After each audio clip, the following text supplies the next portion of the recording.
जय श्री हरि। आप सभी भक्तों पर विष्णु भगवान और माँ लक्ष्मी की कृपा सदा सर्वदा बनी रहे। आज आप सभी श्रवण करेंगे पौष पूर्णिमा की संपूर्ण कथा। पूर्णिमा की व्रत करने और कथा श्रवण करने से भक्तों की सभी मनोकामना भगवान नारायण अवश्य पूर्ण करते हैं। इसलिए कथा को बड़े ही श्रद्धा और प्रसन्नचित मन से पूरा अवश्य सुनिएगा। भगवान आप सभी भक्तों की, हमारी सभी की मनोकामना को पूर्ण करे। आइए भक्तों, हम कथा की शुरुआत करते हैं प्रथम पूज्य गणेश जी भगवान जी के साथ। जय श्री गणेश। एक समय एक मेढक व मेढकी का जोड़ा था।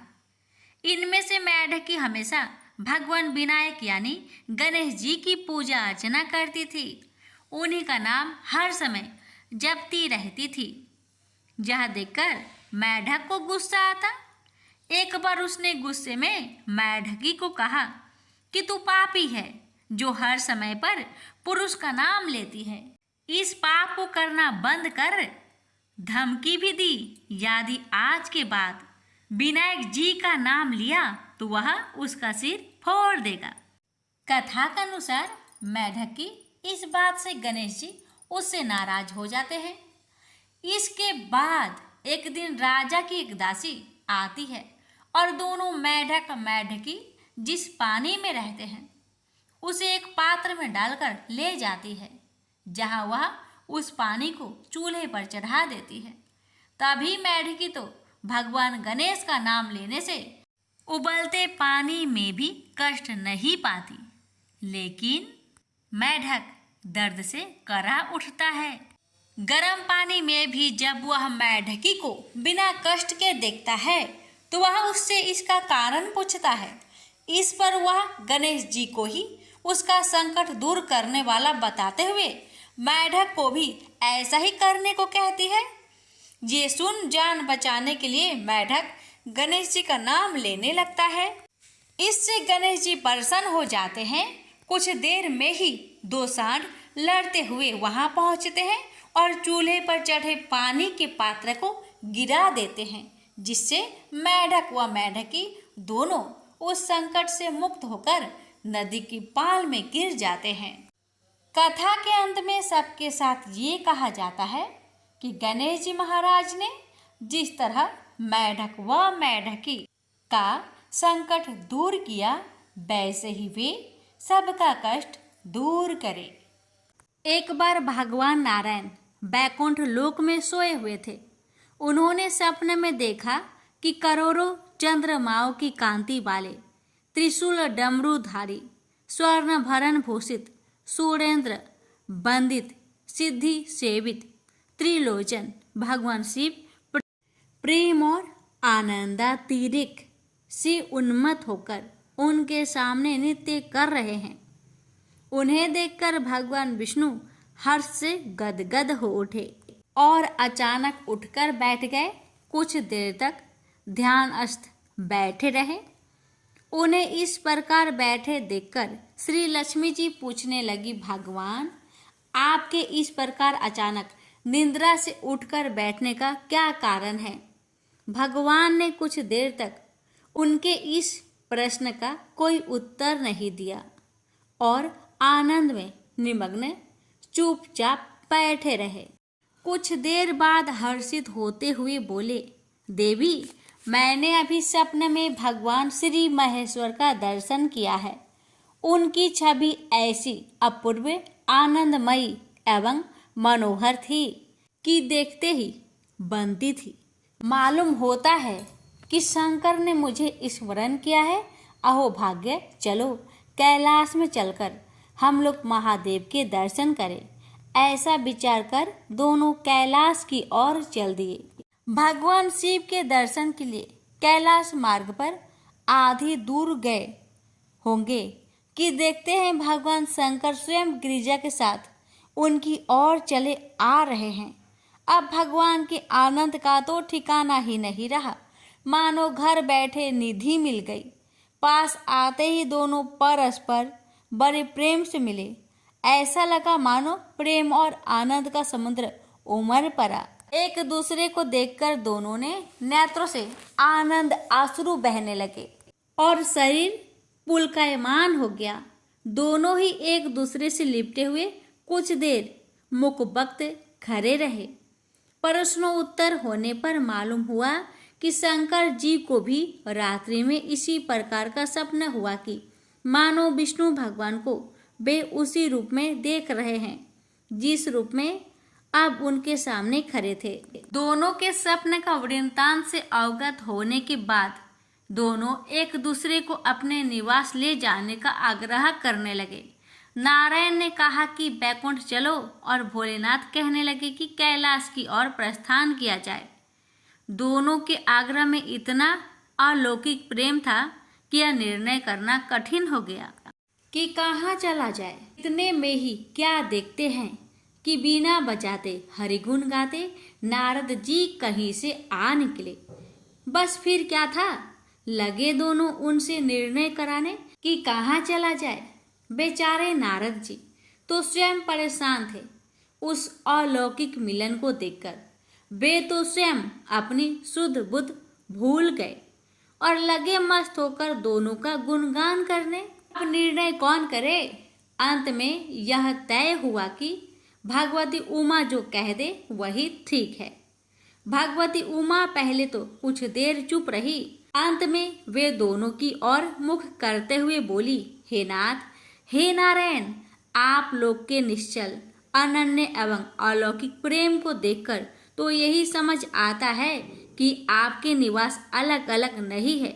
जो कैलाश है वही बैकुंठ है और जो बैकुंठ है वही कैलाश है। केवल नाम में ही भेद है। यही नहीं, मुझे तो ऐसा प्रतीत होता है कि आपकी आत्मा भी एक ही है, केवल शरीर देखने में दो है। और तो और मुझे तो स्पष्ट लग रहा है कि आपकी भार्याएं भी एक ही हैं। जो मैं हूँ वही लक्ष्मी है और जो लक्ष्मी है वही मैं हूँ। केवल इतना ही नहीं, मेरी तो अब यह दृढ़ धारणा हो गई है कि आप लोगों में से एक के प्रति जो देश करता है वह मानो दूसरे के प्रति ही करता है। एक की जो पूजा करता है वह मानो दूसरे की भी पूजा करता है। मैं तो तय समझती हूँ कि आप दोनों में जो भेद मानता है उसका चिरकाल तक घोर पतन होता है। मैं देखती हूँ कि आप मुझे इस प्रसंग में अपना मध्य स्थल बनाकर मानो मेरी प्रवचना कर रहे हैं, मुझे असमंजस में डाल रहे हैं, मुझे भुला रहे हैं। अब मेरी यह प्रार्थना है कि आप लोग दोनों ही अपने अपने लोक को पधारिए। श्री विष्णु यह समझे कि हम शिव रूप में बैकुंठ जा रहे हैं और महेश्वर यह माने कि हम विष्णु रूप में कैलाश गमन कर रहे हैं। इस उत्तर को सुनकर दोनों परम प्रसन्न हुए और भगवती उमा की प्रशंसा करते हुए दोनों ने एक दूसरे को प्रणाम किया और अत्यंत हर्षित होकर अपने अपने लोक को प्रस्थान किया।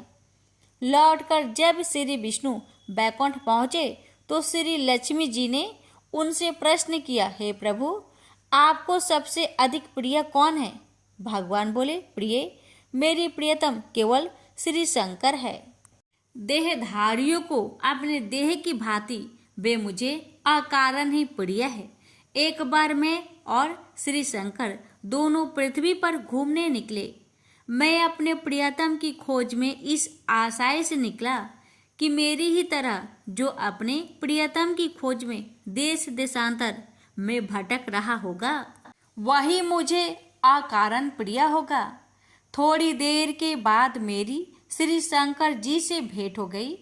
वास्तव में मैं ही जनार्दन हूँ और मैं ही महादेव हूँ। अलग अलग दो घरों में रखे हुए जल की भांति मुझ में और उनमें कोई अंतर नहीं है।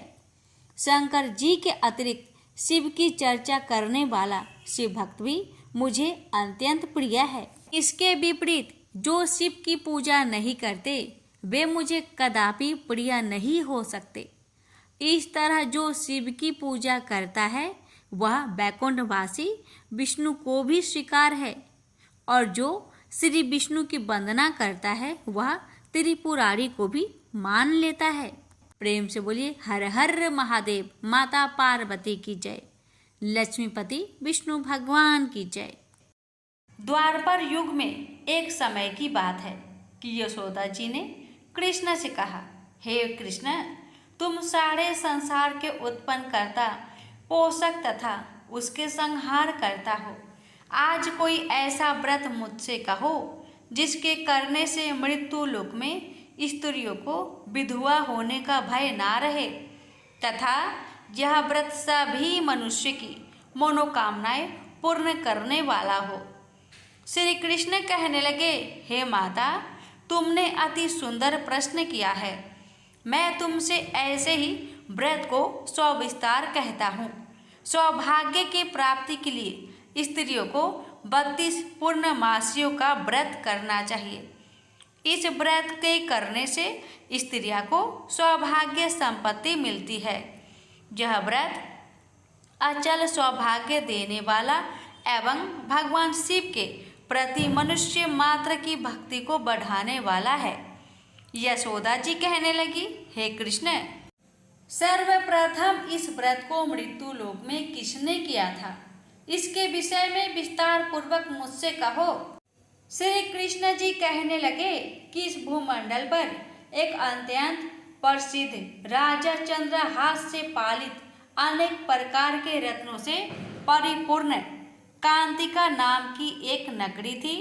वहाँ पर धनेश्वर नाम का एक ब्राह्मण था और उसकी स्त्री अति सुशीला रूपवती थी। दोनों ही उसी नगरी में बड़े प्रेम के साथ रहते। एक समय एक बड़ा तपस्वी योगी उस नगरी में आया। वह योगी उस ब्राह्मण के घर को छोड़कर अन्य सब घरों से भिक्षा लाकर भोजन किया करता था। रूपवती से वह भिक्षा नहीं लिया करता था। उस योगी ने एक दिन रूपवती से भिक्षा न लेकर किसी अन्य घर से भिक्षा लेकर गंगा किनारे जाकर भिक्षान्न को प्रेम पूर्वक खा रहा था कि धनेश्वर ने योगी का यह सब कार्य किसी प्रकार से देख लिया। अपनी भिक्षा के अनादर से दुखी होकर धनेश्वर योगी से बोला, महात्मन, आप सब घरों से भिक्षा लेते हैं परंतु मेरे घर की भिक्षा कभी भी नहीं लेते, इसका कारण क्या है? योगी ने कहा कि निसंतान के घर की भीख पतितों के अन्न के तुल्य होती है और जो पतितों का अन्न खाता है वो भी पतित हो जाता है। चूंकि तुम निसंतान हो अतः पतित हो जाने के भय से मैं तुम्हारे घर की भिक्षा नहीं लेता हूँ। धनेश्वर यह बात सुनकर अपने मन में बहुत दुखी हुआ और हाथ जोड़कर योगी के पैरों पर गिर पड़ा तथा अंतर्भाव से कहने लगा, हे महाराज, यदि ऐसा है तो आप मुझको पुत्र प्राप्ति का उपाय बतलाइए। आप सर्वज्ञ हैं, मुझ पर अवश्य ही यह कृपा कीजिए। धन की मेरे घर में कोई कमी नहीं परंतु मैं पुत्र न होने के कारण अत्यंत दुखी हूँ। आप मेरे इस दुख का हरण करें, आप सामर्थ्यवान हैं। यह सुनकर योगी कहने लगे, हे ब्राह्मण, तुम चंडी की आराधना करो। घर आकर उसने अपने स्त्री से सब वृत्तांत कहा और स्वयं तप के निमित्त वन में चला गया। वन में जाकर उसने चंडी की उपासना की और उपवास किया। चंडी ने 16वें दिन उसको सपने में दर्शन दिया और कहा, हे धनेश्वर, जा तेरे पुत्र होगा परंतु वह 16 वर्ष की आयु में ही मृत्यु को प्राप्त हो जाएगा। यदि तुम दोनों स्त्री पुरुष 32 पूर्णमासियों का व्रत विधि पूर्वक करोगे तो वह दीर्घ आयु होगा। जितनी तुम्हारी सामर्थ्य हो आटे के दिए बनाकर शिव जी का पूजन करना, परंतु पूर्णमासी को 32 जौ जाने चाहिए। प्रातःकाल होने पर इस स्थान के समीप ही तुम्हें एक आम का वृक्ष दिखाई देगा। उस पर तुम चढ़कर एक फल तोड़कर शीघ्र अपने घर चले जाना। अपनी स्त्री से सब वृत्तांत कहना। ऋतु स्नान के पश्चात स्वच्छ होकर शंकर जी का ध्यान करके उस फल को खा लेगी, तब शंकर भगवान की कृपा से उसको गर्भ हो जाएगा। जब वह ब्राह्मण प्रातःकाल उठा तो उसने उस स्थान के पास ही एक आम का वृक्ष देखा, जिस पर एक अत्यंत सुंदर आम का फल लगा हुआ था।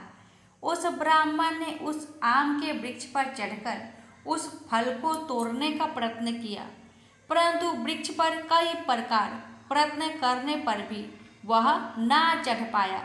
तब तो उस ब्राह्मण को बहुत चिंता हुई और विघ्न विनाशक गणेश जी की वंदना करने लगा। हे दयानिधे, अपने भक्त के विघ्नों का नाश करके उनके मंगल कार्य को करने वाले, दुष्टों का नाश करने वाले, रिद्धि सिद्धि के देने वाले, आप मुझ पर कृपा करके इतना बल दे कि मैं अपने मनोरथ को पूर्ण कर सकूं। इस प्रकार श्री गणेश जी की प्रार्थना करने पर उनकी कृपा से धनेश्वर वृक्ष पर चढ़ गया और उसने एक अति सुंदर आम का फल देखा। उसने विचार किया कि जो वरदान से फल मिला था वह यह है और कोई फल दिखाई नहीं देता। उस धनेश्वर ब्राह्मण ने जल्दी से उस फल को तोड़कर अपनी स्त्री को लाकर दिया और उसकी स्त्री ने अपने पति के कथन अनुसार उस फल को खा लिया और वह गर्भवती हो गई। देवी जी की असीम कृपा से उसे एक अत्यंत सुंदर पुत्र उत्पन्न हुआ, जिसका नाम उन्होंने देवी दास रखा। माता पिता के हर्ष और शोक के साथ वह बालक शुक्ल पक्ष के चंद्रमा की भांति अपने पिता के घर में बढ़ने लगा। भवानी की कृपा से वह बालक बहुत ही सुंदर, सुशील और विद्या पढ़ने में बहुत ही निपुण हो गया। दुर्गा जी की आज्ञा अनुसार उसकी माता ने 32 पूर्णमासी का व्रत रखना प्रारंभ कर दिया था, जिससे उसका पुत्र बड़ी आयु वाला हो जाए। 16वां वर्ष लगते ही देवी दास के माता पिता को बड़ी चिंता हो गई कि कहीं उनके पुत्र की इस वर्ष मृत्यु ना हो जाए।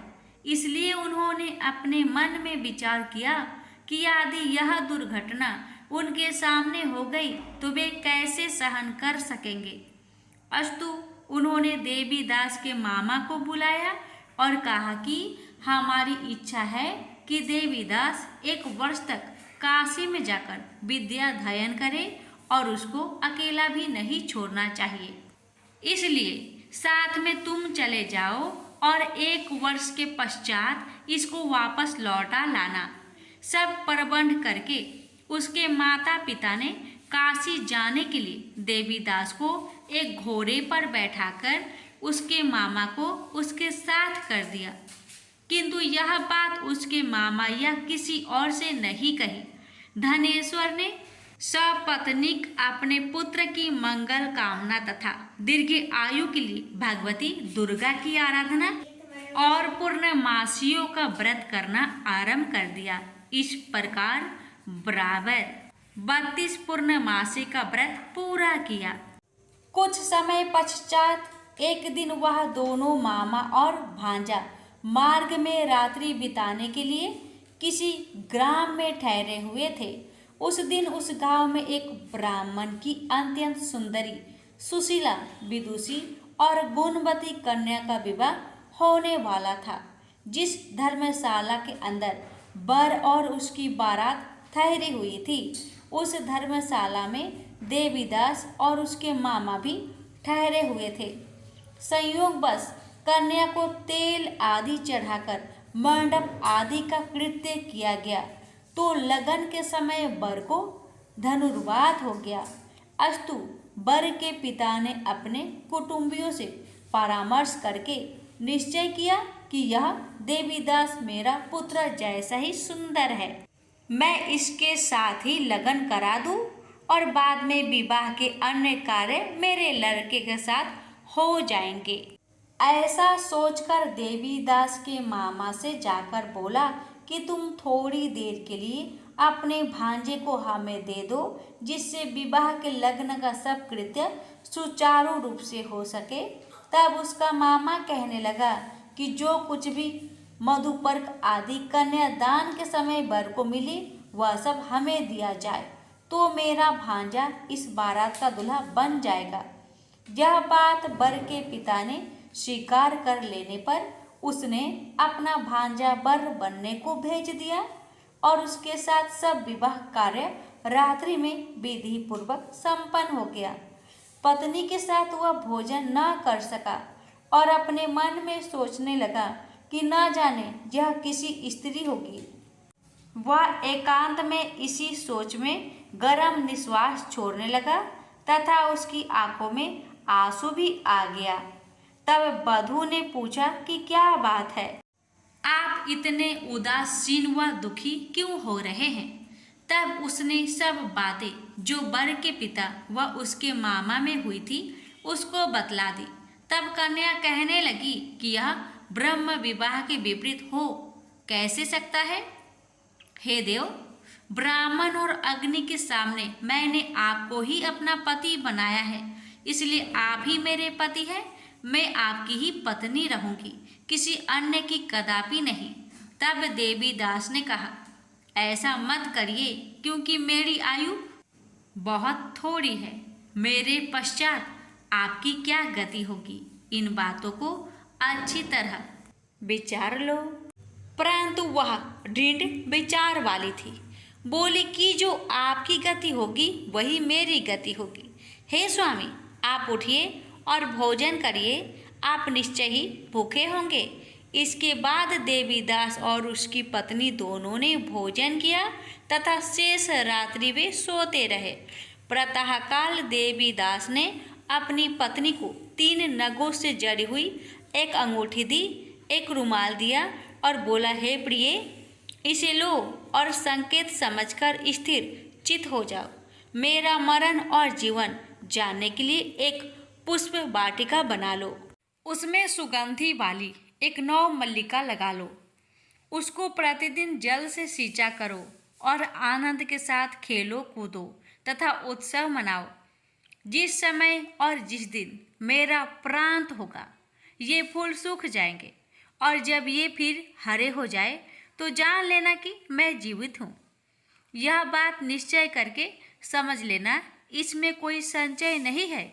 यह समझाकर वह चला गया।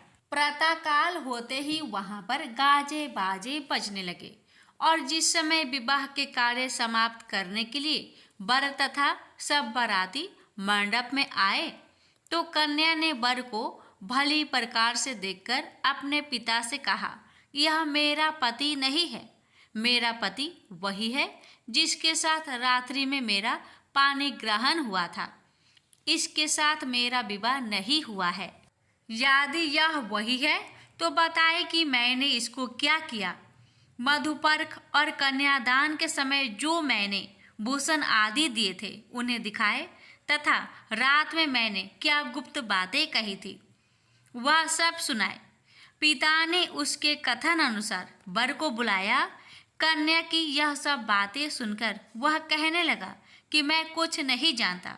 इसके पश्चात लज्जित होकर वह अपना सा मुंह लेकर चला गया और सारी बारात भी अपमानित होकर वहां से लौट गई। भगवान श्री कृष्ण बोले, हे माता, इस प्रकार देवीदास काशी विद्याध्ययन के लिए चला गया।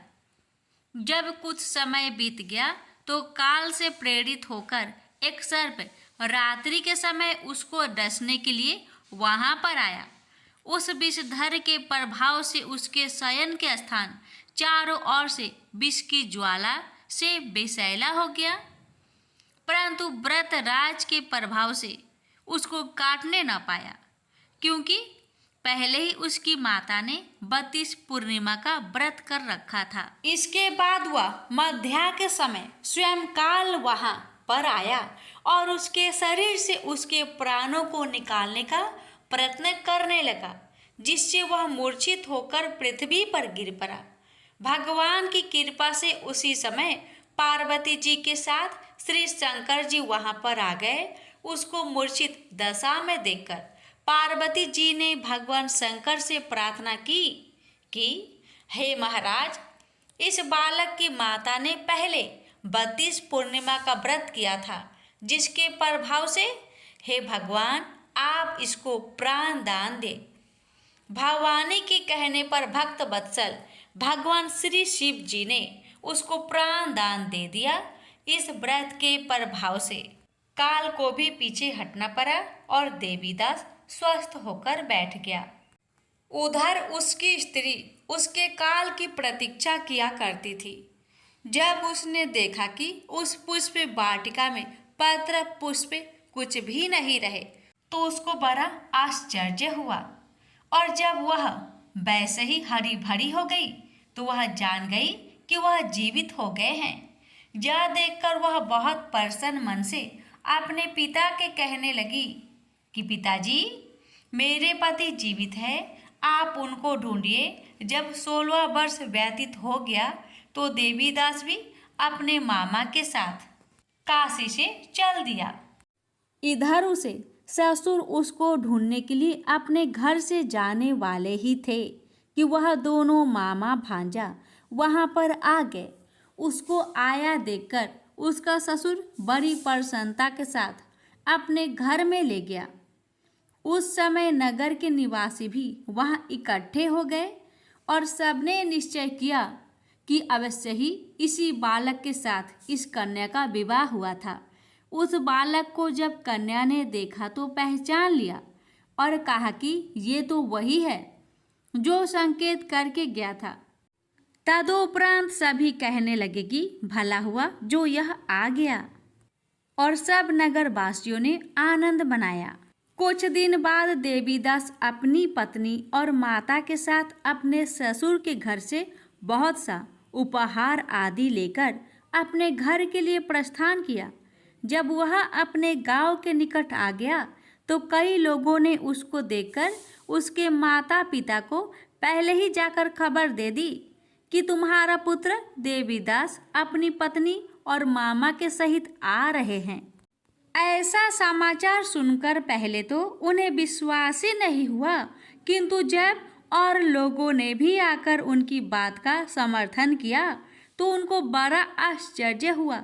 लेकिन थोड़ी देर में देवीदास ने आकर अपने माता पिता के चरणों में अपना सिर रखकर प्रणाम किया और उसकी पत्नी ने अपने सास ससुर के चरणों को स्पर्श किया तो माता पिता ने अपने पुत्र और पुत्रवधू को अपने हृदय से लगा लिया और दोनों की आंखों में प्रेम अश्रु बह चले। अपने पुत्र और पुत्रवधू के आने की खुशी में धनेश्वर ने बड़ा भारी उत्सव किया और ब्राह्मणों को भी बहुत सी दान दक्षिणा देकर प्रसन्न किया। श्री कृष्ण जी कहने लगे कि इस प्रकार धनेश्वर 32 पूर्णिमाओं की व्रत के प्रभाव से पुत्रवान हो गया। जो भी स्त्रियां इस व्रत को करती है वे जन्म जन्मांतर में वैधव का दुख नहीं भोगती और सदैव सौभाग्यवती रहती है। यह मेरा वचन है, इसमें कोई संदेह नहीं मानना। यह व्रत पुत्र पौत्रों को देने वाला तथा संपूर्ण मनोकामनाओं को पूर्ण करने वाला है। 32 पूर्णिमाओं के व्रत करने से व्रत की सब इच्छाएं भगवान शिव जी की कृपा से पूर्ण हो जाती है। प्रेम से बोलिए हर हर महादेव। अब आइए जानते हैं 32 पूर्णिमा व्रत की पूजन विधि के बारे में। एक बार भगवान शिव को प्रसन्न करने के लिए मृगकंडू मुनि ने कठोर तपस्या की। उनकी तपस्या से प्रसन्न होकर भगवान शिव ने उन्हें दर्शन दिए। मृगकंडू ने उनसे विनती की, हे प्रभु, मुझे पुत्र प्रदान करें। शिव ने पूछा, कैसा पुत्र चाहिए भक्त? ऐसा कि जिसकी आयु तो लंबी हो किंतु गुण कोई न हो, अथवा जो बुद्धिमान हो, गुणी हो, किंतु जिसकी आयु मात्र 16 वर्ष की हो। मुनि ने कहा, भगवान, मुझे गुणवान पुत्र चाहिए। शिव ने कहा, तथास्तु। यह वरदान देकर शिव अंतर्ध्यान हो गए। समय आने पर मृगकंडू की पत्नी रुदती ने पुत्र को जन्म दिया अनेक ऋषि मुनियों ने आकर प्रसन्नता जताई और बच्चे को आशीर्वाद दिया। ऋषि मुनियों की उपस्थिति में ही मृकंडू दंपति ने बालक का नाम रखा मार्कंडेय। बालक मार्कंडेय बहुत मेधावी निकला। 16 वर्ष की आयु से पहले ही उसने वेदों को ज्ञान प्राप्त कर लिया। उसके आचार्यगण उसकी प्रशंसा करते न थकते। वे कहते, मृकंडू बहुत भाग्यशाली हो तुम, जो ऐसा होनहार बेटा मिला। लेकिन मार्कंडेय के भाग्य को लेकर उसकी माता बहुत चिंतित रहती। मृकंडू जब उसे समझाते तो वह रोती हुई कहती, स्वामी, मैं भूल नहीं पाती कि शीघ्र ही हमारा बेटा हमसे हमेशा के लिए दूर हो जाएगा। एक दिन की बात है कि कुमार मार्कंडेय पूजा के लिए फूल लेने वाटिका में गया हुआ था। लौटा तो उसने अपनी माता को रोते हुए देखा। समीप ही उदास भाव में उनके पिता बैठे हुए थे। माता को रोते हुए देख उसने पूछा, माँ, तुम रो क्यों रही हो? माँ कुछ न बोली, बस धीरे धीरे सिसकियाँ भरती रही। इस पर मार्कंडेय ने पुनः पूछा, माँ तुम बोलती क्यों नहीं? बोलो माँ, बोलो, कौन सा दुख है तुम्हें? कहीं ऐसा तो नहीं कि जो तुम चाहती हो वह मैं नहीं कर पाऊंगा? पर देखो माँ, अब मैं बालक नहीं रहा, कल पूरे 16 वर्ष का हो जाऊंगा। तुम्हारी माँ इसलिए तो रो रही है पुत्र, पिता धीरे से बोले। मार्कंडेय ने उलझन भरे स्वर में पूछा, क्यों? 16 वर्ष का होने में क्या हानि है? पिता बोले, बताता हूँ, सुनो।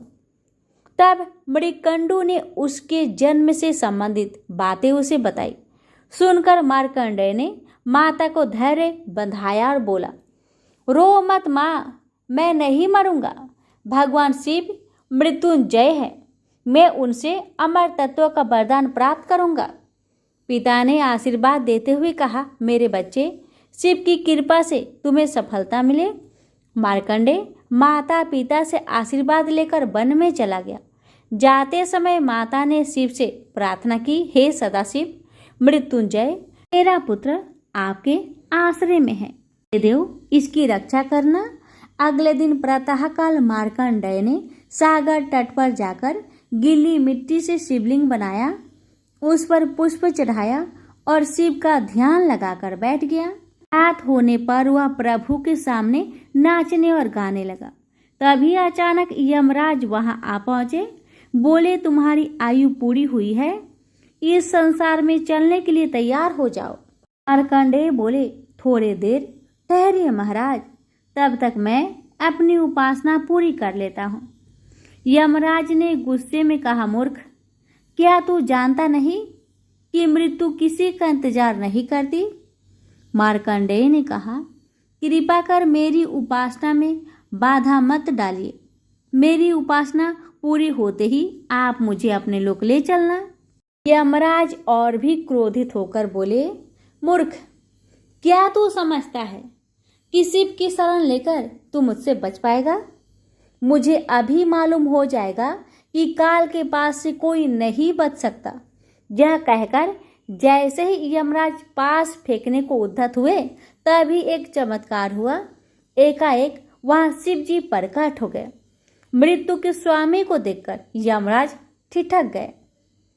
मार्कंडेय शिव के चरणों में गिर गया। शिव ने उसके मन की इच्छा तार ली और अमर तत्व प्रदान कर दिया। आगे चलकर मार्कंडेय को प्रलय काल में स्वयं हरि ने दर्शन दिए और अपना मुख खोलकर उन्हें समूचे ब्रह्मांड के दर्शन कराए। कहा जाता है कि वे आज भी विद्यमान हैं और तीर्थों में आते जाते रहते हैं, नए नए रूपों में। प्रेम से बोलिए हर हर महादेव। धन्ना जाट का जन्म 20 अप्रैल 1415 को राजस्थान के टोंक जिले के धुआं आकला नाम के गांव में एक सामान्य जाट परिवार में हुआ था। इनके पिता गांव के किसान थे, जिनका नाम रामेश्वर जाट था, तथा इनकी माता का नाम गंगाबाई गढ़वाल था। धन्ना जाट एक उच्च कोटि के कृष्ण भक्त और कवि हुए। इन्हें धन्ना भगत और धन्ना सेठ के नाम से भी जाना जाता है। धन्ना जी का जन्म एक सामान्य कृषक परिवार में हुआ था। इनके पिता मुख्य रूप से कृषि और गौ पालन किया करते थे। एक दिन धन्ना जी के परिवार के कुलगुरु, जिनका नाम पंडित त्रिलोचन था, तीर्थ यात्रा करके लौटे और कुछ दिनों के लिए धन्ना जी के घर पर ठहरे। पंडित त्रिलोचन शालिग्राम भगवान की सेवा किया करते थे। वे बड़े भाव से शालिग्राम शीला की सेवा करते, पुष्प अर्पित करते और उन्हें भोग लगाने के बाद ही भोजन ग्रहण किया करते थे। बालक धन्ना पंडित जी को ये सब करते देखता था। उसे भगवान का यह सेवा बहुत पसंद आई। कुछ दिन बाद जब पंडित जी जाने लगे, तब बालक धन्ना पंडित जी के शालिग्राम भगवान के लिए जिद करने लगा। मुझे ठाकुर जी चाहिए, मुझे ठाकुर जी चाहिए। परंतु पंडित जी अपने ठाकुर जी छोटे से बालक को कैसे दे सकते थे? धन्ना जी को उनके माता पिता ने बहुत समझाया, परंतु धन्ना जी नहीं माने। अंत में लोगों ने पंडित जी से कहा, अरे यह तो बालक है, इसे शालिग्राम जैसा कुछ और देकर बहला दो। अगले दिन पंडित जी नदी में स्नान करने गए। वहां से वे एक गोल मटोर थोड़ा बड़ा सा काले रंग का पत्थर ले आए। तब वे धन्ना जी के पास आकर बोले, मैं तुम्हें अपने ठाकुर जी दे दूंगा, लेकिन मेरे पास 2 ठाकुर जी है, बड़े ठाकुर जी और छोटे ठाकुर जी। तुम्हें कौन से ठाकुर जी चाहिए? धन्ना जी ने झट से जवाब दिया, मुझे तो बड़े ठाकुर जी चाहिए। पंडित जी भी यही चाहते थे। पंडित जी ने धन्ना जी को वह बड़ा काला पत्थर बड़े ठाकुर जी बताकर दे दिए। ठाकुर जी को पाकर धन्ना जी बहुत प्रसन्न हो गए। वे बड़े भाव से उनकी सेवा करने लगे। धन्ना जी गाय चराते, खेतों में जाते तो ठाकुर जी को अपने साथ ले जाते। धन्ना जी की माँ ने उनको बाजरे की रोटी, साग, अचार और गुड़ खाने को दिया। अब धन्ना जी ने भी निश्चय किया कि वे भी पंडित जी की तरह ठाकुर जी को भोग लगाने के बाद ही भोजन ग्रहण करेंगे। धन्ना जी ने खेत में बहुत प्रेम से ठाकुर जी को पुकारकर भोग लगाया, परंतु ठाकुर जी भोग लगाने नहीं आए। धन्ना जी ने निश्चय किया, जब तक ठाकुर जी स्वयं प्रकट होकर भोग नहीं लगाते, वे भी भोजन ग्रहण नहीं करेंगे।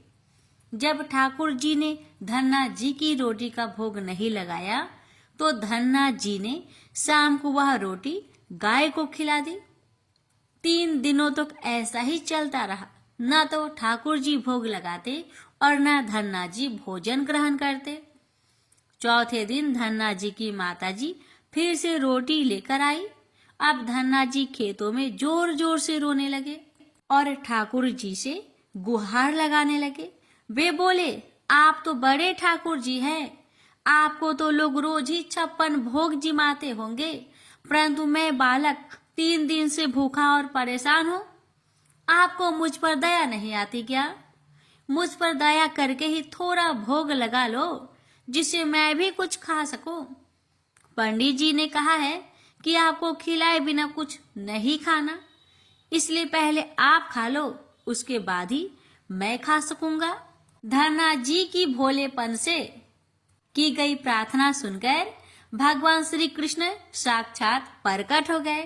अपने ठाकुर जी को देखकर धन्ना जी बहुत प्रसन्न हुए। उन्होंने ठाकुर जी को माँ की दी हुई बाजरे की रोटी, साग और गुड़ खाने को दिया। ठाकुर जी बड़े चाव से रोटी खाने लगे। 4 रोटियों में से 2 रोटी ठाकुर जी ने खा ली। जब ठाकुर जी तीसरी रोटी खाने लगे, तब धन्ना जी ने उनका हाथ पकड़ लिया और कहा, सारी रोटियां आप ही खा जाएंगे, मुझे भी तो भूख लगी है, मैंने तो 4 दिनों से कुछ भी नहीं खाया। 2 रोटी आपने खा ली, अब 2 रोटी मेरे लिए छोड़ दो। यह सुनकर ठाकुर जी मुस्कुराने लगे और बची हुई 2 रोटियां धन्ना जी ने खाई। अब तो यह उनका रोज का नियम हो गया। धन्ना जी जब गाय चराने जाते तो खेतों में जाकर ठाकुर जी के साथ ही भोजन करते। एक दिन ठाकुर जी ने धन्ना जी से कहा, तुम रोज मुझे रोटी खिलाते हो, मैं मुफ्त में रोटी नहीं खाना चाहता, इसलिए मैं रोटी के बदले तुम्हारा कोई काम कर दिया करूंगा। धन्ना जी ने कहा, मैं तो बालक हूँ, केवल गाय ही चराता हूँ, मैं आपको क्या काम बता सकता हूँ। ठाकुर जी बोले, मैं तुम्हारी गाय ही चरा दिया करूंगा। उस दिन के बाद से ठाकुर जी धन्ना जी की गाय चराने लगे। एक दिन धन्ना जी ने ठाकुर जी से पूछा, आप मुझे अपने हृदय से क्यों नहीं लगाते हैं? ठाकुर जी ने कहा, मैं तुम्हें प्रत्यक्ष तो हो गया हूँ, लेकिन मैं पूरी तरह से तब मिलता हूँ जब कोई सदगुरु की शरण ले लेता है। अभी तक तुमने किसी गुरु की शरण गति ग्रहण नहीं की है, इसलिए मैं तुम्हें अपने हृदय से नहीं लगा सकता। धन्ना जी बोले, मैं तो जानता ही नहीं कि गुरु किसे कहते हैं, फिर मैं किसे अपना गुरु बनाऊं?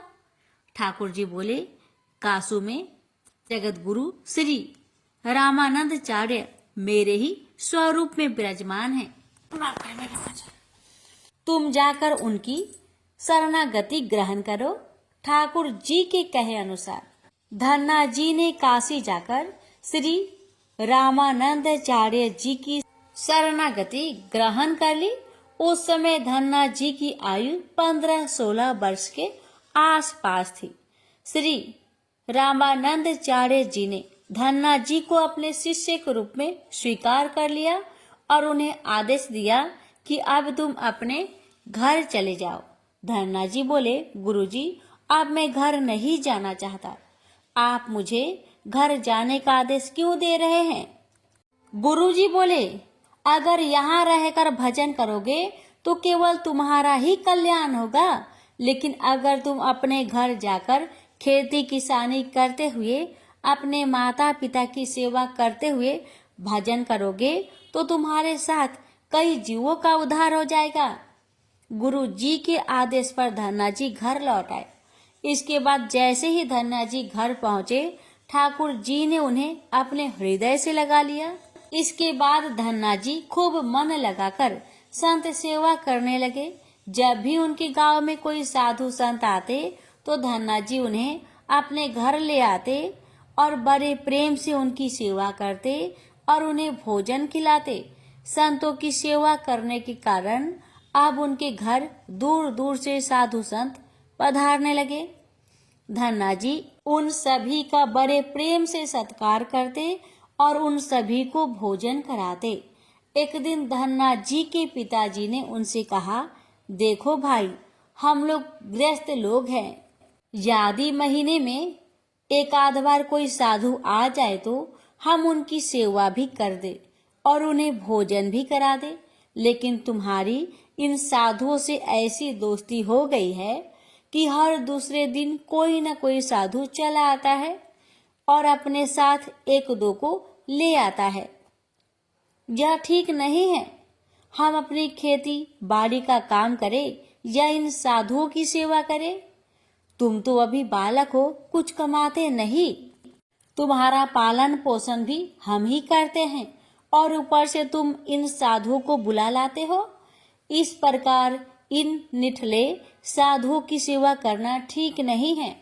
इसलिए एक बात कान खोलकर सुन लो, आज के बाद यदि तुम किसी साधु को घर लेकर आए तो मैं उन्हें घर में नहीं घुसने दूंगा। यदि तुम्हें साधु सेवा करनी है तो पहले कुछ कमाई करो, फिर अपनी कमाई से साधु सेवा करना। पिताजी की बात सुनकर धन्ना जी उदास हो गए और चुपचाप खड़े हो गए। तब पिताजी ने धन्ना जी को डांटते हुए कहा, आज के बाद किसी साधु को घर में लेकर मत आना और जाओ खेतों में गेहूं बो कर आओ। खेत तैयार है, बोरियों में बीज का गेहूं रखा है, इसे बैलगाड़ी में रखकर ले जाओ और खेत में बो दो। धन्ना जी ने बैलगाड़ी में गेहूं की बोरियां रख ली और खेत में बोने चल दिए। धन्ना जी थोड़ी दूर ही चले थे, उन्हें मार्ग में 5-6 साधु संतों की टोली आती दिखाई दी। धन्ना जी ने बैलगाड़ी से उतरकर उन्हें साष्टांग प्रणाम किया। संतों ने धन्ना जी को आशीर्वाद दिया और पूछा, बेटा, इस गांव में धन्ना जी का घर कौन सा है? सुना है वे जगत गुरु श्री रामानंदाचार्य के शिष्य हैं और बहुत छोटी उम्र में ही उन्होंने भगवान का दर्शन प्राप्त कर लिया है। हम भी उनका दर्शन करना चाहते हैं। यह सुनकर धन्ना जी संकोच में पड़ गए और वे हाथ जोड़कर बड़ी विनम्रता से बोले, महाराज, मुझे ही लोग धन्ना भगत कहते हैं। संत बोले, भगवान ने बड़ी कृपा की। हम जिनसे मिलने आए थे वे यहीं मिल गए। निश्चित ही आप ऐसे ही भक्त हैं जैसा आपके विषय में सुना था। कितनी विनम्रता है। आपसे चलिए, आपके घर चलते हैं, वहीं बैठकर आपसे चर्चा करेंगे। धन्ना जी ने सोचा, अभी पिताजी ने साधुओं को घर लाने के लिए मना किया है। यदि मैं खेतों में बीज बोने के बजाय इन साधु संतों को घर ले गया तो पिताजी आसमान सिर पर उठा लेंगे और इन साधुओं को भी भगा देंगे। तब धन्ना जी कुछ विचार करके बोले, महाराज, अभी घर पर कोई नहीं है, मैं भी खेत की तरफ जा रहा हूँ, आप भी मेरे साथ वहीं चलिए। संत बोले, ठीक है, हमें तो आपसे मिलना था, अब आप जहाँ ले चले हम वहीं चलेंगे। फिर धन्ना जी उन सभी को अपने खेत ले गए। खेत में एक पेड़ के नीचे बने चबूतरे पर साधुओं को बैठाकर बोले, महाराज, आप यहीं पर कुछ देर विश्राम कीजिए, तब तक मैं आपके भोजन की व्यवस्था करता हूँ। यह कहकर धन्ना जी वहां से बैलगाड़ी लेकर चले गए। बैलगाड़ी लेकर धन्ना जी सीधे बनिए की दुकान पर पहुंचे। वहां पर उन्होंने बैलगाड़ी में बीज वाला गेहूं जो खेत में बोने के लिए रखा था उसे बनियों को बेच दिया और उससे दाल बाटी और चूरमा बनाने का सारा सामान खरीद लिया। सामान लेकर धन्ना जी खेत पहुंचे। वहां पर उन्होंने संतों के साथ मिलकर बहुत बढ़िया दाल बाटी और चूरमे का प्रसाद बनाया। भगवान को प्रसाद का भोग लगाने के बाद बड़े प्रेम से उन्होंने सभी संतों को भोजन करवाया। इसी बीच भगवत चर्चा भी होती रही। संतों को भोजन करवाने के बाद बड़े प्रेम से उन्हें विदा भी कर दिया। संतों के जाने के बाद धन्ना जी सोचने लगे कि बीज वाले गेहूं को तो बेचकर संतों को भोजन करा दिया, अब खेत में क्या बोया जाए। अगर पिताजी से फिर बीज मांगने गया तो पिताजी बहुत नाराज होंगे। यह सोचकर धन्ना जी ने बोरियों में रेत भर ली और आसपास के लोगों को दिखाने के लिए उस रेत को ही खेतों में बोने लगे। धन्ना जी ने राम राम का नाम लेते हुए शाम तक बोरियों की सारी रेत खेत में छिड़क दी। आसपास के खेत वाले देख रहे थे कि धन्ना जी खेतों में गेहूं बो रहे हैं, परंतु वे तो खेतों में रेत बो रहे थे। खेत बोने के बाद धन्ना जी बड़े प्रसन्न मन से घर की ओर चल दिए। वे सोचने लगे, खेतों में तो कुछ उगना नहीं है तो देखभाल भी नहीं करनी पड़ेगी। पर पिताजी ने पूछा, खेत बो आए? धन्ना जी बोले, जी पिताजी, बो आया। कुछ दिन बाद धन्ना जी के पिताजी और गांव के कुछ लोग, बड़े बूढ़े लोग धन्ना जी के पास आए और बोले, तुमने कैसा खेत बोया है? ऐसी फसल तो हमने अपने जीवन में आज तक नहीं देखी। ऐसा लगता है जैसे गेहूं का एक एक दाना नाप नाप कर एक समान दूरी पर बोया गया है और सारे ही दाने उग आए हैं। इतनी सुंदर फसल तो हमने आज तक नहीं देखी। यह सब तुमने कैसे किया? धन्ना जी सोचने लगे, ये सब उनको ताने मार रहे हैं, खेत में कुछ उगा ही नहीं होगा, इसलिए ऐसी बातें बोल रहे हैं। तब धन्ना जी ने स्वयं खेत पर जाकर देखा। वहां जाकर वे आश्चर्यचकित रह गए। उन्होंने देखा जिस खेत में उन्होंने रेत बोई थी वहां पर फसल उगाई है और ऐसी सुंदर फसल उन्होंने भी कभी नहीं देखी थी। फसल को देखकर धन्ना जी को भगवान की कृपा का एहसास हुआ और उनकी आंखों से आंसू निकल आए। धन्ना जी जोर जोर से रोने लगे। जब धन्ना जी के पिताजी और अन्य गांव वालों ने रोने का कारण पूछा, तब धन्ना जी ने रोते हुए सारी घटना कह सुनाई। धन्ना जी बोले, पिताजी, जिस दिन आपने संतों को घर लाने के लिए मना किया था और खेत में बोने के लिए गेहूं दिया था, उसी दिन खेतों की तरफ जाते समय मार्ग में मुझे कुछ संत मिल गए। मैंने उन संतों को अपने खेत पर ठहराया और बीज वाला गेहूं बनियों को बेचकर संतों को भोजन करवा दिया। इसके बाद मैंने खेतों में रेत बो दी। रेत बोने के बाद यह फसल कैसे उगाई मुझे नहीं मालूम। धन्ना जी की बात सुनकर उनके पिताजी के भी आंसू निकल आए। वे बोले, मेरा धन्य भाग जो मेरे घर में ऐसा पुत्र ने जन्म लिया है। आज के बाद हम तुम्हें रोकेंगे नहीं। खूब साधु बुलाओ, खूब संत सेवा करो, हम तुम्हें अब कभी मना नहीं करेंगे। आज से मैं भी भगवान की भक्ति किया करूंगा और तुम्हारे साथ संतों की सेवा किया करूंगा। इसके बाद धन्ना जी और उनके परिवार वाले खूब संत सेवा करने लगे। कुछ समय बाद धन्ना जी की उगाई हुई फसल को काटने का समय आ गया। उस फसल से उतने ही आकार की खेती से 50 गुना ज्यादा गेहूं निकला। यह गेहूं इतना ज्यादा था कि उसे रखने तक की जगह नहीं बची थी। गांव के सभी लोग धन्ना जी की फसल देखकर आश्चर्य करने लगे। अब धन्ना जी और उनका परिवार अपनी क्षमता के अनुसार खूब संत सेवा और भगवान की भक्ति करने लगे। उनके घर में हमेशा साधु संतों का तांता लगा रहता। साधु संतों की बड़ी बड़ी जमातें आती। धन्ना जी सभी का बड़े प्रेम से सत्कार करते। अब धन्ना जी जब भी खेतों में फसल बोते, हर बार ऐसा ही फसल होने लगी। अब धन्ना जी अपने गांव के बड़े किसान बन गए। गांव के सभी लोग धन्ना जी को चमत्कारी संत मानने लगे और उनके खेतों की मिट्टी को भी चमत्कारी मानने लगे। जिन लोगों के खेतों में पर्याप्त फसल नहीं होती थी, वे लोग धन्ना जी के खेतों की मिट्टी ले जाकर अपने खेतों में छिड़क देते। इससे उनकी फसल भी अच्छी होने लगी। चारों तरफ धन्ना जी की जय जयकार होने लगी। एक बार भगवान ने धन्ना जी की परीक्षा लेनी चाहिए। धन्ना जी के गांव में अकाल पड़ गया। धन्ना जी बड़े किसान थे। उनके पास बहुत खेती थी और अन्न के भंडार भरे थे। अकाल के कारण उनके गांव और आसपास के क्षेत्रों के ब्राह्मण, संत, गरीब और जरूरतमंद लोग धन्ना जी के पास मदद की उम्मीद से आने लगे। धन्ना जी भी उन्हें दोनों हाथों से भंडार लुटाने लगे। कभी कोई जरूरतमंद उनके घर से खाली हाथ नहीं लौटता। धीरे धीरे धन्ना जी का अन्न भंडार समाप्त होने लगा, परंतु धन्ना जी ने निश्चय किया, जब तक उनका सामर्थ्य है वे किसी भी जरूरतमंद को निराश नहीं करेंगे। अपना सब कुछ बेचकर भी वे लोगों की मदद करेंगे।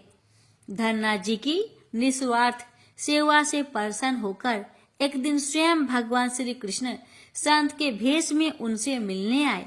संत रूपी भगवान श्री कृष्ण ने उन्हें तुम्बा जिससे कमंडल बनाया जाता है, उसी के बीज दिए और कहा, धन्ना जी, इन बीजों को अपने खेतों में बो दो और जब इनकी फसल पक जाए तो उससे भी जो प्राप्त हो उसे लोगों की सेवा में खर्च करना।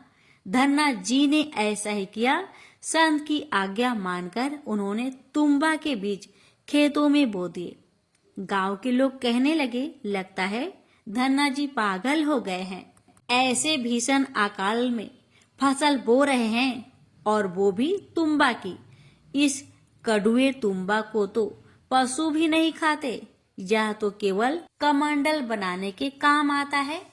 यदि ऐसी फसल उग भी गई तो उसका क्या फायदा। परंतु धन्ना जी ने संत के कहे अनुसार अपने खेतों में तुम्बा के बीज बो दिए। कुछ दिन बाद तुम्बा की फसल उग आई। सभी लोग आश्चर्य करने लगे कि ऐसे भीषण अकाल में बिना पानी की कोई फसल कैसे उग सकती है। कुछ ही दिनों में धन्ना जी का खेत हरा भरा हो गया। इसी बीच धन्ना जी जरूरतमंदों की सेवा करते रहे। धन्ना जी ने अपना सारा अन्न भंडार सेवा में लुटा दिया। उनके घर में जो फसलें के बीज रखे थे वे भी उन्होंने संतों के भोजन के लिए दान कर दिए। अब उनके पास अपने परिवार के गुजारे लायक भी अन्न नहीं बचा था। गांव के लोग कहने लगे, बड़ा मूर्ख है धन्ना, जो सारा अन्न लुटा दिया, अपने परिवार के लिए भी कुछ नहीं रखा, और इसने फसल भी बोए तो टुम्बा की, जिसे खा भी नहीं सकते। धन्ना जी को लोगों की बातों से कोई फर्क नहीं पड़ा। वे तो भगवान का नाम लेते रहते थे और लोगों की मदद करते रहते थे। एक दिन ऐसा आया जब धन्ना जी की खेतों में लगी फसल पक गई। उनके खेतों में तुम्बा के बड़े बड़े फल दिखाई दे रहे थे। धन्ना जी ने सोचा, अब दान करने के लिए तो कुछ है नहीं, अब इन तुम्बा से कमंडल बनाकर संतों को दिया करेंगे। धन्ना जी खेतों में लगे सभी तुम्बा के फल तोड़कर घर ले आए। घर आकर जैसे ही उन्होंने एक तुम्बा को कमंडल बनाने के लिए काटा, उन्होंने देखा यह तुम्बा हीरे, मोती, जवाहरत और कीमती रत्नों से भरा हुआ था। तुम्बा को कीमती रत्नों से भरा देखकर धन्ना जी आश्चर्यचकित रह गए। उनके पास तो तुम्बा की पूरी फसल थी। उन्होंने देखा सभी तुम्बा के फसलों में ऐसे ही कीमती रत्न भरे हुए थे। अब उनके पास इतने कीमती रत्न और जवाहरत हो गए थे जितने किसी राजा के पास भी शायद ही हो। इस चमत्कार को देखने के बाद धन्ना जी को उन संत की याद आई जिन्होंने उन्हें तुम्बा के बीज दिए थे। उन संत ने कहा था कि इस फसल से जो भी प्राप्त हो उससे लोगों की सेवा करना। अब धन्ना जी उस धन से लोगों की सेवा करने लगे। वे फिर से दोनों हाथों से लोगों की मदद करने लगे। उस समय वह अकाल कई वर्षों तक चला। उस समय धन्ना जी ने अपने घर में और आसपास के सभी गांव में लोगों को भोजन करवाने के लिए भंडारे शुरू करवा दिए। आसपास के सैकड़ों गांव के लाखों लोग वर्षों तक धन्ना जी के भंडारे में 3 समय भरपेट भोजन किया करते थे।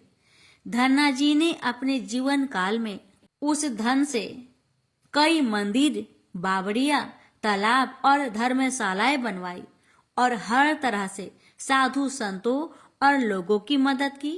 इस तरह लोग धन्ना जी को धन्ना सेठ कहकर बुलाने लगे। धन्ना जी जैसा धनी आज तक कोई नहीं हुआ। वे धन और मन दोनों के धनी थे। आज भी उनके ही नाम से अत्यंत धनी लोग को धन्ना सेठ के नाम से बुलाया जाता है। प्रेम से बोलिए श्री कृष्ण भगवान की जय। श्री सत्यनारायण भगवान की व्रत कथा। एक समय की बात है, नैमिषारण्य तीर्थ में सौनकादि 88,000 ऋषियों ने श्री सूत जी से पूछा, हे प्रभु, इस कलयुग में वेद विद्या रहित मनुष्य को प्रभु भक्ति किस प्रकार मिल सकती है तथा उनका उद्धार कैसे होगा? हे मुनि श्रेष्ठ, कोई ऐसा तप बताइए जिससे थोड़े समय में ही पुण्य मिले और मनोवांछित फल भी मिल जाए। इस प्रकार की कथा सुनने की हम इच्छा रखते हैं। सर्व शास्त्रों के ज्ञाता सूत जी बोले, हे वैष्णवों, मैं पूज्य आप सभी ने प्राणियों के हित की बात पूछी है, इसलिए मैं एक श्रेष्ठ व्रत को आप लोगों को बतलाऊंगा जिसे नारद जी ने लक्ष्मी नारायण जी से पूछा था और लक्ष्मीपति ने मुनि श्रेष्ठ नारद जी से कहा था। आप सब इसे ध्यान से सुनिए। एक समय की बात है, योगीराज नारद जी दूसरों के हित की इच्छा लिए अनेकों लोकों में घूमते हुए मृत्यु लोक में आ पहुंचे। यहाँ उन्होंने अनेक योनियों में जन्मे प्राय सभी मनुष्यों को अपने कर्मों द्वारा अनेकों दुख से पीड़ित देखा। उनका दुख देख नारद जी सोचने लगे कि कैसा यत्न किया जाए जिसके करने से निश्चित रूप से मानव के दुखों का अंत हो जाए। इसी विचार पर मनन करते हुए वह विष्णु लोक में गए। वहां वह देवों के इस भगवान नारायण की स्तुति करने लगे, जिनके हाथों में शंख, चक्र, गदा और पद्म थे, गले में वरमाला पहने हुए थे। स्तुति करते हुए नारद जी बोले, हे भगवान, आप अत्यंत शक्ति से संपन्न हैं। मन तथा वाणी भी आपको नहीं पा सकती है। आपका यदि मध्य तथा अंत नहीं है, निर्गुण स्वरूप सृष्टि के कारण भक्तों के दुख को दूर करने वाले आपको मेरा नमस्कार है। नारद जी की स्तुति सुन विष्णु भगवान बोले, हे मुनि श्रेष्ठ, आपके मन में क्या बात है? आप किस काम के लिए पधारे हैं, उसे निसंकोच कहो। इस पर नारद मुनि बोले कि मृत्यु लोक में अनेक योनियों में जन्मे मनुष्य अपने कर्मों के द्वारा अनेकों दुख से दुखी हो रहे हैं। हे नाथ, आप मुझ पर दया रखते हैं तो बताइए कि वो मनुष्य थोड़े प्रयास से ही अपने दुखों से कैसे छुटकारा पा सकते हैं। श्री हरि बोले, हे नारद, मनुष्य की भलाई के लिए तुमने बहुत ही अच्छी बात पूछी है, जिसके करने से मनुष्य मोह से छूट जाता है। वह बात मैं कहता हूँ, उसे सुनो। स्वर्ग लोक व मृत्यु लोक दोनों में एक दुर्लभ उत्तम व्रत है जो पुण्य देने वाला है। आज प्रेम वश होकर मैं उसे तुमसे कहता हूँ। श्री सत्यनारायण भगवान का यह व्रत अच्छी तरह विधान पूर्वक करके मनुष्य तुरंत ही यहाँ सुख भोग कर मरने पर मोक्ष पाता है। श्री हरि के वचन सुन नारद जी बोले कि उस व्रत का फल क्या है और उसका विधान क्या है। यह व्रत किसने किया था, इस व्रत को किस दिन करना चाहिए, सभी कुछ विस्तार से बताए। नारद की बात सुनकर श्री हरि बोले, दुख व शोक को दूर करने वाला यह व्रत सभी स्थानों पर विजय दिलाने वाला है। मानव को भक्ति व श्रद्धा के साथ शाम को श्री सत्यनारायण की पूजा धर्म परायण होकर ब्राह्मणों व बंधुओं के साथ करनी चाहिए। भक्ति भाव से ही नैवेद्य केले का फल, घी, दूध और गेहूं का आटा सवाया ले। गेहूं के स्थान पर साठी का आटा, शक्कर तथा गुड़ लेकर वह सभी भक्षण योग्य पदार्थों को मिलाकर भगवान का भोग लगाए। ब्राह्मणों सहित बंधु बांधवों को भी भोजन कराए। उसके बाद स्वयं भोजन करे और भजन कीर्तन के साथ भगवान की भक्ति में लीन हो जाए। इस तरह से सत्यनारायण भगवान का यह व्रत करने पर मनुष्य की सारी इच्छाएं निश्चित रूप से ही पूरी होती है। इस कली काल अर्थात कलयुग में मृत्यु लोक में मोक्ष का यही एक सरल उपाय है। इति श्री सत्यनारायण व्रत कथा प्रथम अध्याय संपूर्ण। श्रीमन नारायण नारायण नारायण, भज मन नारायण नारायण नारायण। श्री सत्यनारायण भगवान की जय। सूत जी बोले, हे ऋषियों, जिसने पहले समय में इस व्रत को किया था उसका इतिहास कहता हूँ, ध्यान से सुनो। सुंदर काशीपुरी नगरी में एक अत्यंत निर्धन ब्राह्मण रहता था। भूख प्यास से परेशान हुआ धरती पर घूमता रहता था। ब्राह्मणों से प्रेम करने वाले भगवान ने एक दिन ब्राह्मण का भेष धारण कर उसके पास जाकर पूछा, हे ब्रीप, नित्य दुखी होकर तुम पृथ्वी पर क्यों घूमते हो? दीन ब्राह्मण बोला, मैं निर्धन ब्राह्मण हूँ, भिक्षा के लिए धरती पर घूमता हूँ। हे भगवान, यदि आप इसका कोई उपाय जानते हो तो बताइए। वृद्ध ब्राह्मण कहता है कि सत्यनारायण भगवान मनोवांछित फल देने वाले हैं, इसलिए तुम उनका पूजन करो। इसे करने से मनुष्य सभी दुखों से मुक्त हो जाता है। वृद्ध ब्राह्मण बनकर आए सत्यनारायण भगवान उस निर्धन ब्राह्मण को व्रत का सारा विधान बताकर अंतर्ध्यान हो गए। मन मन ही मन सोचने लगा कि जिस व्रत को वृद्ध ब्राह्मण करने को कह गया है मैं उसे जरूर करूंगा। यह निश्चय करने के बाद उसे रात में नींद नहीं आई। वह सवेरे उठकर सत्यनारायण भगवान के व्रत का निश्चय कर भिक्षा के लिए चला गया। उस दिन निर्धन ब्राह्मण को भिक्षा में बहुत धन मिला, जिससे उसने बंधु बांधवों के साथ मिलकर श्री सत्यनारायण भगवान का व्रत संपन्न किया। भगवान सत्यनारायण का व्रत संपन्न करने के बाद वह निर्धन ब्राह्मण सभी दुखों से छूट गया और अनेक प्रकार की संपत्तियों से युक्त हो गया।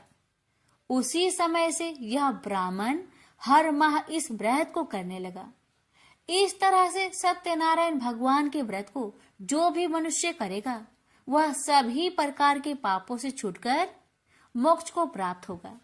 जो मनुष्य इस व्रत को करेगा वह भी सभी दुखों से मुक्त हो जाएगा।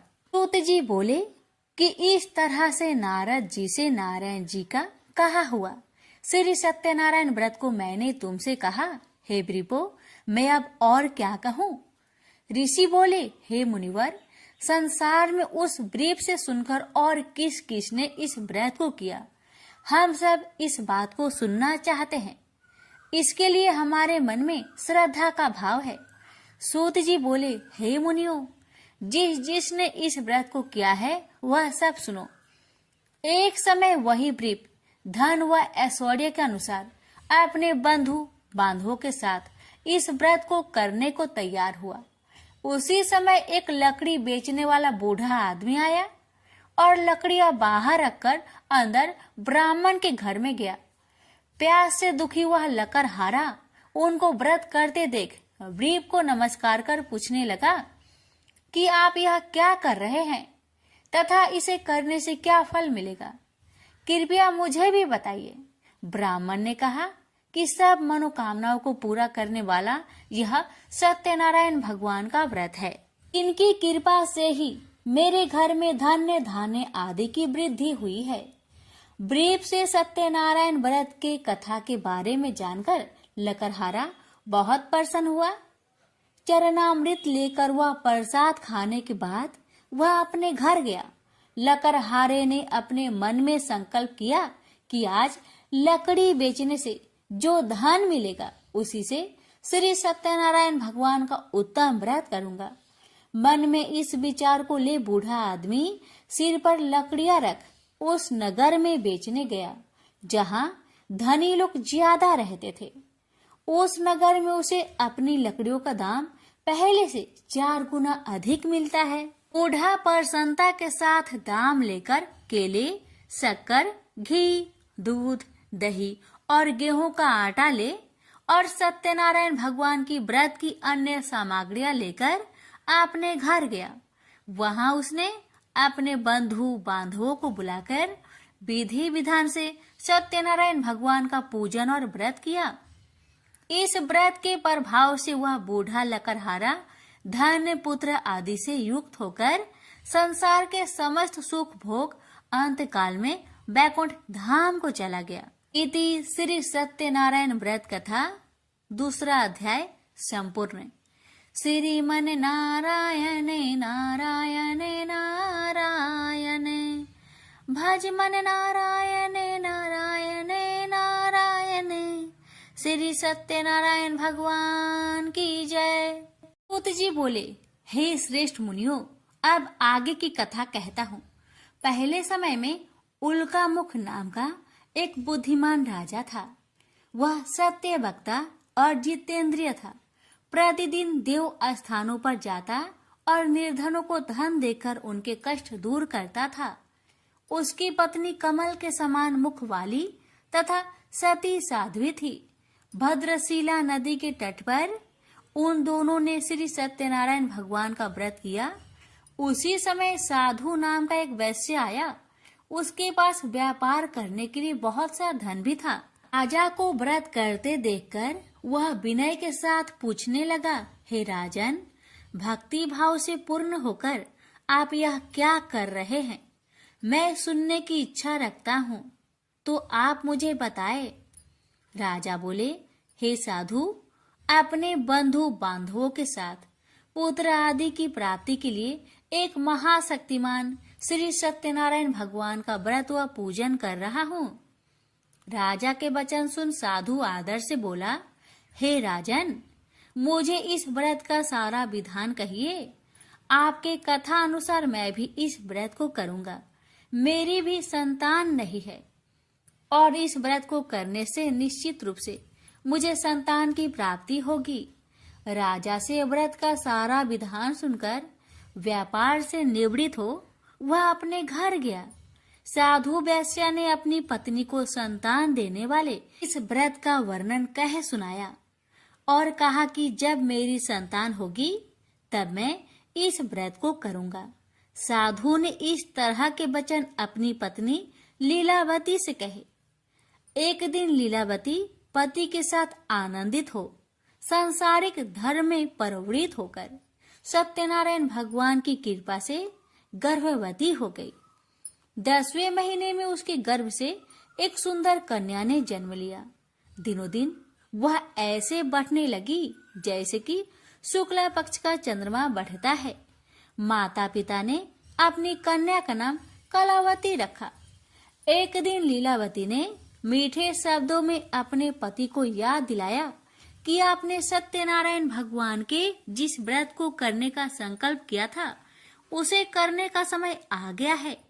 आप इस व्रत को करिए।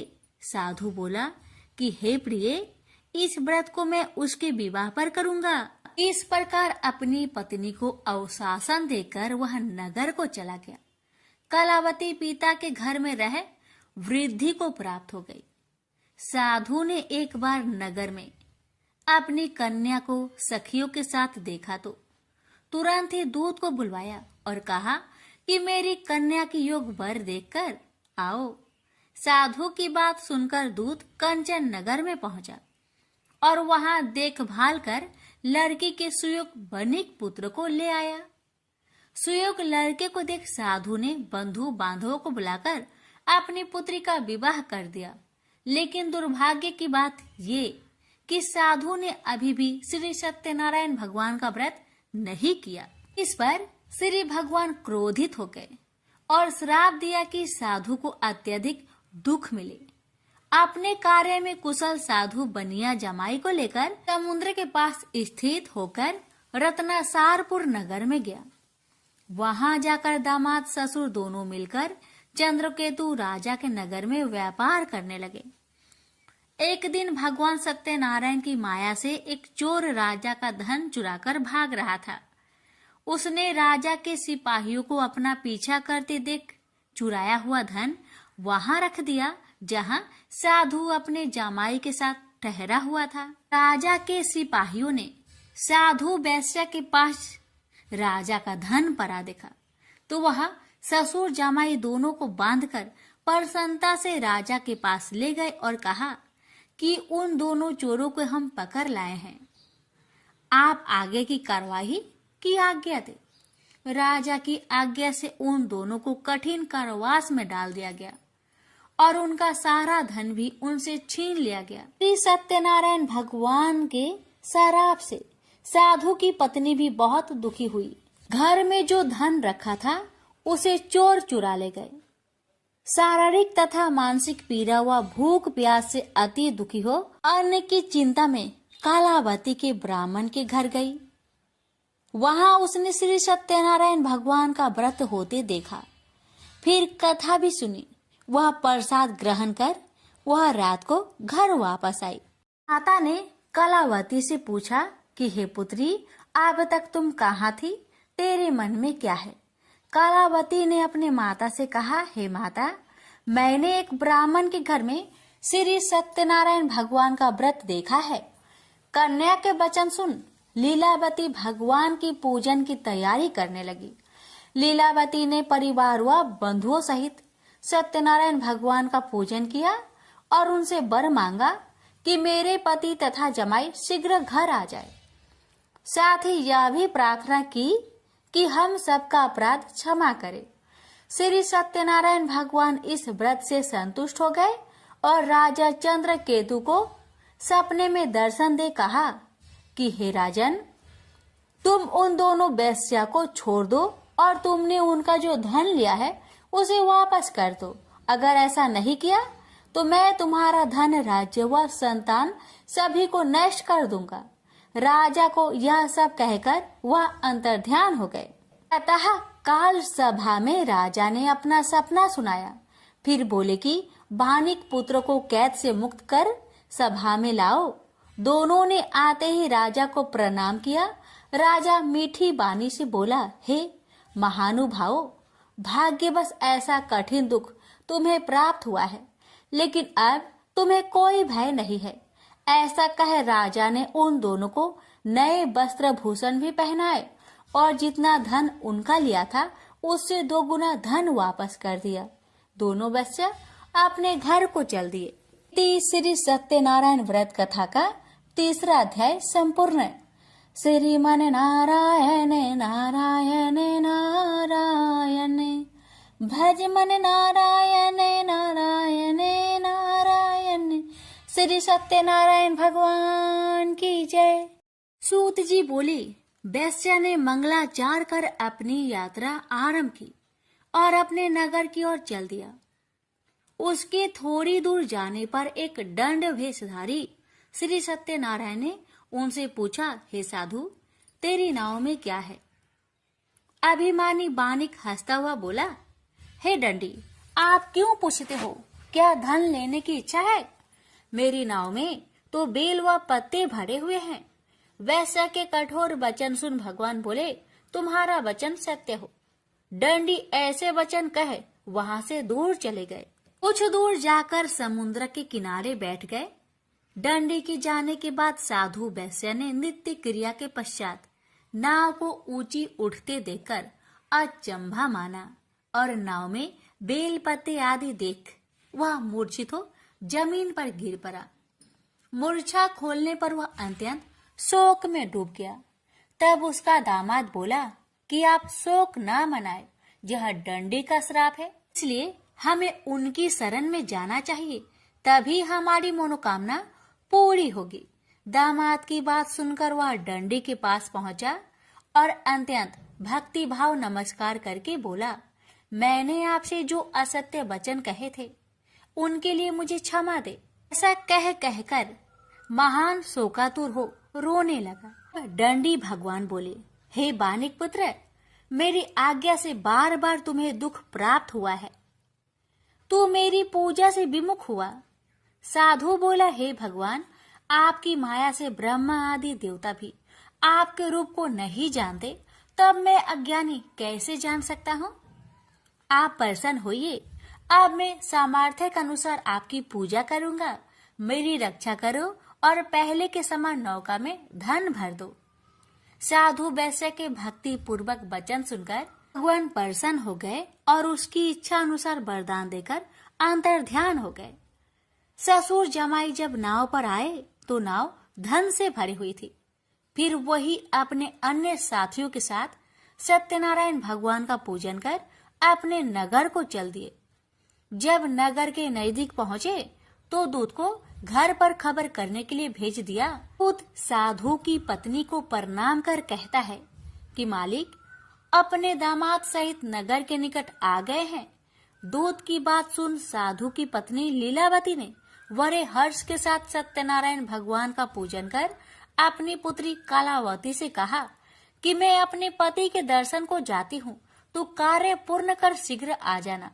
माता के ऐसे वचन सुन कलावती जल्दी में प्रसाद छोड़ अपने पति के पास चली गई। प्रसाद की अवज्ञा के कारण श्री सत्यनारायण भगवान रुष्ट हो गए और नाव सहित उसके पति को पानी में डुबो दिए। कलावती अपने पति को वहां ना पाकर रोती हुई जमीन पर गिर गई। नौका को डूबा हुआ देख वह कन्या को रोता देख साधु दुखी होकर बोला कि हे प्रभु, मुझसे तथा मेरे परिवार से जो भूल हुई है उसे क्षमा करे। साधु के दीन वचन सुनकर श्री सत्यनारायण भगवान प्रसन्न हो गए और आकाशवाणी हुई, हे साधु, तेरी कन्या मेरे प्रसाद को छोड़कर आई है, इसलिए उसका पति अदृश्य हो गया है। यदि वह घर जाकर प्रसाद खाकर लौटती है तो इसे उसका पति अवश्य मिलेगा। ऐसी आकाशवाणी सुन कलावती घर पहुंचकर प्रसाद खाती है और फिर आकर अपने पति के दर्शन करती है। उसके बाद साधु अपने बंधु बांधवों सहित श्री सत्यनारायण भगवान का विधि विधान से पूजन करता है। इस लोक का सुख भोग वह अंत में स्वर्ग जाता है। इति श्री सत्यनारायण व्रत कथा चतुर्थ अध्याय संपूर्ण। श्रीमन नारायणे नारायणे नारायणे भज मन नारायणे नारायणे नारायण। श्री सत्यनारायण भगवान की जय। श्री सूत जी बोले, हे ऋषियों, मैं और भी एक कथा सुनाता हूँ, उसे भी ध्यान पूर्वक सुनो। प्रजा पालन में लीन तुंगध्वज नाम का एक राजा था। उसने भी भगवान का प्रसाद त्याग कर बहुत ही दुख प्राप्त किया। एक बार वन में जाकर वन्य पशुओं को मारकर वह बर के पेड़ के नीचे आया। वहां उसने ग्वालों को भक्ति भाव से अपने बंधुओं सहित सत्यनारायण भगवान का पूजन करते देखा। अभिमान बस राजा ने उन्हें देखकर भी पूजा स्थान में नहीं गया, ना ही उसने भगवान को नमस्कार किया। ग्वालों ने राजा को प्रसाद दिया, लेकिन उसने वह प्रसाद नहीं खाया और प्रसाद को वही छोड़कर वह अपने नगर को चला गया।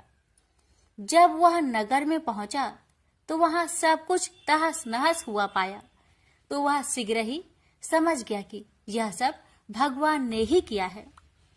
वह दोबारा ग्वालों के पास पहुंचा और विधि पूर्वक पूजा कर प्रसाद खाया, तो श्री सत्यनारायण भगवान की कृपा से सब कुछ पहले जैसा हो गया। दीर्घ काल तक सुख भोगने के बाद मरोना उपरांत उसे स्वर्ग लोक की प्राप्ति हुई। तो मनुष्य परम दुर्लभ इस व्रत को करेगा तो भगवान सत्यनारायण की अनुकंपा से उसे धन्य धान्य की प्राप्ति होगी। निर्धन धनी हो जाता है और भय मुक्त हो जीवन जीता है। संतानहीन मनुष्य को संतान सुख मिलता है और सारे मनोरथ पूर्ण होने पर मानव अंत काल में वैकुंठ धाम को जाता है। सूत जी बोले, जिन्होंने पहले इस व्रत को किया है, अब उनके दूसरे जन्म की कथा कहता हूँ। वृद्ध संतानंद ब्राह्मण ने सुदामा का जन्म लेकर मोक्ष की प्राप्ति की। लकरहारे ने अगले जन्म में निषाद बनकर मोक्ष प्राप्त किया। उल्कामुख नाम का राजा दशरथ होकर बैकुंठ को गए। साधु नाम के वैश्य ने मोरध्वज बनकर अपने पुत्र को आरे से चीरकर मोक्ष पाया। महाराज तुंगध्वज ने स्वयंभू होकर भगवान में भक्ति युक्त हो कर्म कर मोक्ष पाया। श्री सत्यनारायण व्रत कथा का 5वां अध्याय संपूर्ण हुआ। श्रीमन नारायण नारायण नारायण भज मन नारायण नारायण नारायण। श्री सत्यनारायण भगवान की जय।